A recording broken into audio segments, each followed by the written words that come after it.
თუ ფოტოგრაფი იყენებს ჩამკეტის სწრაფ სიჩქარეს, მაშინ იმ შემთხვევაში თუ ის ფოტოს გადაუღებს სპორტსმენს, ამ ფოტოზე მოძრაობა გაყინული იქნება. თუ მოძრაობის ამსახველი ფოტო გადღაბნილია, მაშინ ამ ფოტოზე მოძრაობა ვერ იქნება გაყინულიო. ესე იგი, ჩვენ რას ხვდებით, რომ ჩამკეტის სწრაფ სიჩქარეს თუ იყენებს და ფოტოს უღებს სპორტსმენს, შეუძლებელია რომ ფოტო იყოს გადღაბნილი. იმიტომ რომ ჩამკეტის და სპორტსმენის ერთობლიობა ნიშნავს, რომ ფოტო არის გაყინული. თუ ჩამკეტის სწრაფი სიჩქარე ჩართულია, იყენებს და ფოტოს მივიღებთ, რომელიც გადაღებნილია, მაშინ ის არ უნდა იყოს სპორტსმენთან გადაღებული, მაგრამ თუ სპორტსმენს გადაუღო და გადაღებნილია, ეს უკვე წინააღმდეგობრივი იქნება და ამიტომ დაუშვებელია, რომ ჩამკეტის სწრაფ სიჩქარეს იყენებდეს, სპორტსმენს უღებდეს და იყოს გადაღებნილი ფოტო. ახლა ვნახოთ სავარაუდო პასუხები.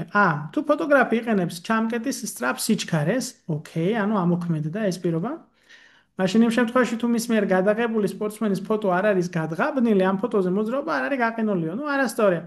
იმიტომ რომ თუ ჩამკეტის სისწრაფეს იყენებს და სპორტსმენს უღებს, უნდა იყოს აუცილებლად მოძრაობა გაყინული. B. თუ ფოტოგრაფი იყენებს ჩამკეტის სწრაფ სიჩქარეს, ოკეი, მაშინ მის მიერ გადაღებული სპორტსმენის ფოტო არ არის გადღაბნილი. კარგი პასუხია. თუ ჩამკეტის სწრაფ სისტემას იყენებს და უღებს სპორტსმენს, მაშინ ასეთი ფოტო ვერ იქნება გადღაბნილი, იმიტომ რომ მაშინ რა გამოდის იხდე, თუ უღებს სპორტსმენს, ეს ხო ნიშნავს, რომ გაყინულია მოძრაობა. ძალსახად გაყინულია მოძრაობა, რომ შესრულდეს პირველი პირობა. თუ მოძრაობა გაყინულია, აი აქ შედეგის უარყოფა გვაქვს, რაც თავის მხრივ პირობის უარყოფას იწვევს. ამიტომ ამსახველი ფოტო არ არის გადღაბნილი. B გვექნება სწორი. G.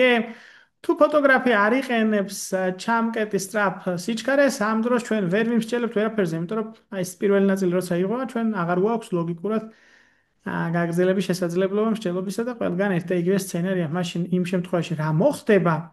ამაზე ჩვენ პასუხისმგებლობას ვეღარ ავიღებთ. და ნუ მარტივად აქ B გამოდის სწორი პასუხი. აქ მეორე ნაწილში წინადადებების თეორიულად შეიძლება მაინც იყოს სწორი პასუხი იმ შემთხვევაში თუ აი მხოლოდ მეორე ნაწილზე იქნება დაფუძნებული მსჯელობა. მაგრამ პირობა ისეთია, რომ ერთობლიობაში ორივე პირობითი წინადადებიდან ვაკეთებთ ლოგიკურ დასკვნას. მაინც შევალოთ თვალე, აი რომელიმე ხომ არ ამბობს, რომ თუ ფოტო გადღაბნილია, მაშინ ვერ იქნება გაყინულიო, ხო?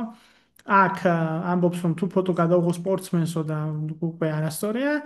მეორე შეამბობს, რომ თუ მის მიერ გადაღებულ სპორტსმენს ფოტოს მოძრაობა გაყინულია, ნუ არ ვიცით, ჩვენ გაყინული იქნება თუ არ იქნება, როცა ფოტო არ არის ჩამკეტის სწრაფი სიჩქარით გადაღებული და მაშინ იმ შემთხვევაში თუ მის მიერ გადაღებულ სპორტსმენს ფოტოს გადღაბნილია, ამ ფოტოზე მოძრაობა გაყინულია, ეწინააღმდეგება აი ამას. ნახე, თუ გადღაბნილია, გაყინული არ უნდა ყოფილიყო, ნუ ამიტომ გე დედა ეპასუხე არასწორია.